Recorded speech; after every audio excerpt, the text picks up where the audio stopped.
Today's topic is life estates. Let's first get the technical definition before we dive into what it means.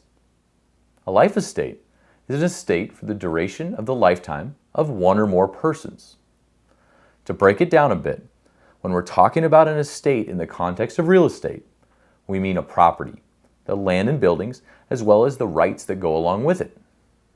The second important part of the definition is how it limits the duration of the transfer.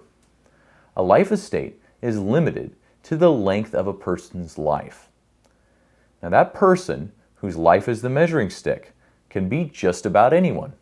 For example, it could be for the lifetime of the current owner who is transferring the property and creating the life estate. It could also be the person receiving the use of the property, known as the life tenant. Or lastly, it could even be a third party. The third party could be anyone who's not the life tenant or the person granting the life estate. It could even be the current president of the United States. There's an important vocabulary term to be aware of that applies to this situation. Piraterie vie. It's an old French term I can virtually guarantee that I've mispronounced. It means for another's life. It's used whenever the life tenancy will be based on a third party's life. In my example, the life of the current president. Consider the following situation. Person A owns a property and they decide they're going to create a life estate and grant person B the right to possess and enjoy the property for as long as person B is alive. We've got that down. We know the person whose life, the length of the transfer we'll be using, person B. What we haven't addressed is what happens after person B dies. Two things can happen to the property.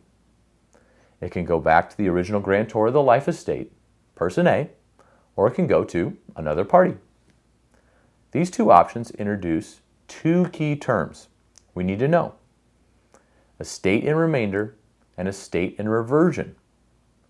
When the property goes back to the original grantor of the life estate, it's known as an estate in reversion because it's reverting back to its original owner or their heirs. That leaves us with the times the property goes to someone else other than the original grantor of the life estate.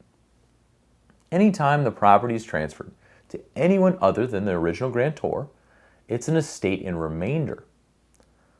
Also, the person who receives the property when it isn't reverting back to the original grantor is known as the remainder man. Now that's a lot of vocabulary to digest regarding estates and land. So I'll take a minute to look at a quick example and we'll label all of the important people and the vocabulary. In this example, person A grants a life estate to person B for the duration of person C's life. That means person B is the life tenant since they are the one receiving the estate. Also, because it's based on a third party's life, person C, it's known as piraterie vie. What comes next is where does the property go after person C dies? After person C passes away, all rights to the property are to be transferred to person D, making this an estate in remainder, and person D the remainder man. If the property was to be transferred back to person A and not person D, then it would be an estate in reversion, since it would be reverting back to the original grantor. Now, life estates are not easy unless you understand the vocabulary, so focus on getting your definitions correct, and it'll make it all a lot simpler. Thanks for watching.